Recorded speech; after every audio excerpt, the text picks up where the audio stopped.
Hello friend, आपका स्वागत है मेरे यूट्यूब चैनल में। आज हम लोग प्रकाश के अपवर्तन के भाग 4 देखेंगे। तो चलिए शुरू करते हैं। आज हम लोग देखेंगे कि विभिन्न स्थितियों पर वस्तु को रखने पर उत्तल लेंस के सामने किस प्रकार का प्रतिबिंब बनता है। तो हमें दो तीन बातों का ध्यान रखना पड़ेगा, मुख्य रूप से सिर्फ दो बात को। अगर वो दो बात को आप अच्छा से समझ पाते हैं तो ऐसी स्थिति में आप इसे आसानी से समझ पाएंगे। तो दो बात क्या है? तो पहला बात है कि यदि कोई वस्तु को F पर रखा जाता है तो उसका जो प्रतिबिंब बनेगा वो अनंत पर बनेगा। अगर कोई वस्तु को F पर रखा जाएगा तो अनंत पर, अर्थात जहां पर आपको F दिखेगा तो उसके बदले आप लिख दीजिएगा क्या? अनंत। इसका उल्टा भी चलेगा, अर्थात जहां पर आपको अनंत दिखेगा उसके बदले क्या लिख देगा? F। F के लिए अनंत अर्थात फोकस के लिए अनंत, और अनंत के लिए क्या चाहिए? फोकस। ये पहली बात। दूसरी बात, जहां पर आपको C नजर आ अर्थात वक्रता केंद्र नजर आ तो उस स्थान पर आप पुट कर दीजिएगा वक्रता केंद्र। जहां पर C नजर आए उस स्थान पर क्या पुट कर दीजिएगा? वक्रता केंद्र। अब इन दो बातों को ध्यान रखकर इसे आसानी से समझा जा सकता है। तो चलिए समझते हैं। कहता सबसे पहले कहता जब वस्तु को अनंत पर रखा जाता है तो अनंत के लिए जान रहे हैं कि अनंत के लिए क्या होगा? फोकस पर। तो वस्तु का प्रतिबिंब कहाँ पर बनेगा? तो फोकस पर। चूंकि अनंत काफी दूर है इसलिए प्रतिबिंब का जो आकार है वो क्या बनेगा? बहुत छोटा, अत्यधिक छोटा। अत्यधिक छोटा मतलब क्या? बहुत ही क्या? छोटा। यहाँ पर प्रिंटिंग में गलती है, आभासी नहीं, यहाँ पर वास्तविक होगा। वास्तविक और क्या बनेगा? उल्टा बनेगा। वास्तविक और क्या? उल्टा। ठीक है। हमें प्रतिबिंब की प्रकृति का आसानी से याद हो सकता है। आपको 5 स्थिति, शुरू से लेकर 5 स्थिति में आपको सब में सेम है, वास्तविक और उल्टा, वास्तविक और उल्टा, वास्तविक और उल्टा और वास्तविक और उल्टा। ठीक है। सिर्फ लास्ट वाला स्थिति है। लास्ट वाला स्थिति क्या है? जब वस्तु को फोकस तथा प्रकाशीय केंद्र के बीच रखेंगे तो ऐसे स्थिति में कैसा प्रतिबिंब बनेगा? तो आभासी तथा क्या? सीधा। बाकी सभी स्थितियों में कैसा प्रतिबिंब बनेगा? तो आपका वास्तविक और क्या? उल्टा। ठीक है। तो चलिए देखते हैं आगे। कहता 2F से परे।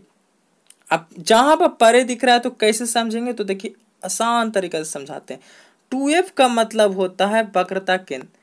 F का दुगना कितना? 2F। मतलब F को जब दुगना कर दिया तो किसके बराबर हो जाता है? वक्रता केंद्र। अर्थात वस्तु को वक्रता केंद्र से दूर रखा गया, अर्थात वक्रता केंद्र।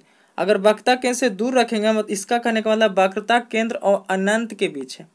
वक्रता केंद्र किसके बीच है? अनंत के बीच। तो हमको कैसे समझ में आएगा? तो हम लोग जानते हैं कि वक्रता केंद्र को वक्रता केंद्र अर्थात C के बदले C लिख देंगे और फोकस के बदले अनंत के बदले क्या लिख देंगे? फोकस। C के बदले C और अनंत के बदले फिर क्या? फोकस। तो देखते हैं आता कि नहीं। तो यहाँ पर ध्यान दे सकते हैं कि C के बदले 2F का मतलब C, इसके बदले C और F के बदले F। तो F और C के बीच बन रहा है कि नहीं? ठीक है। तो मतलब 2F मतलब कि C और अनंत के बीच रखेंगे तो प्रतिबिंब कहाँ बनेगा? तो C और फोकस के बीच। जब C वक्रता केंद्र और अनंत के बीच रखेंगे तो वस्तु का प्रतिबिंब कहाँ बनेगा? तो C तथा किसके बीच? F के बीच। इसको आसानी से समझ सकते हैं। यहाँ पर ध्यान दीजिएगा, चूंकि वस्तु काफी दूर है इसलिए वस्तु का आकार क्या बनेगा? छोटा। यहाँ पर दम सीरियल नंबर में बहुत छोटा, फिर समान साइज का, फिर बड़ा, फिर बहुत बड़ा।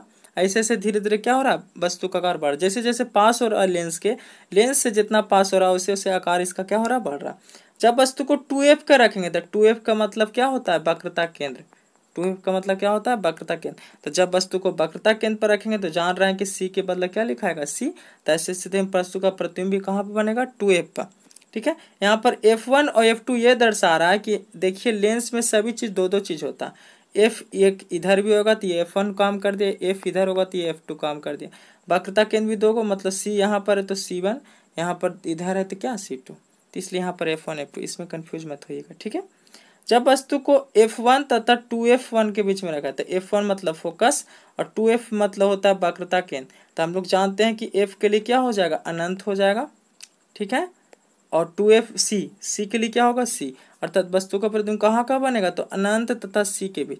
अनंत तथा किसके बीच? C के बीच। तो C के बदले यहाँ पर क्या गुजरा? 2F ना। तो 2F से परे मतलब 2F मतलब C और परे मतलब अनंत। तो इस C और किसके बीच बन रहा है? तो अनंत के बीच। वस्तु का प्रतिबिंब कैसा बनेगा? बड़ा बनेगा, चूंकि धीरे धीरे पास आ रहा है। अभी समान साइज का बना था, अब वस्तु का प्रतिबिंब क्या बनेगा? बड़ा। इसमें याद करने वाली बात ना, सभी याद हो जाए क्योंकि सब में सेम है। वास्तविक उल्टा, वास्तविक उल्टा, वास्तविक उल्टा। ठीक है। जब वस्तु को कहाँ पर रखेंगे? फोकस पर रखेंगे तो वस्तु का प्रतिबिंब कहाँ पर बनेगा? अनंत पर। जब वस्तु को फोकस पर रखेंगे तो कहाँ बनेगा? अनंत। और अत्यधिक आवर्धित अर्थात बहुत ही बड़ा। ठीक है। और इसमें भी क्या बनेगा? वास्तविक और क्या? उल्टा। ठीक है।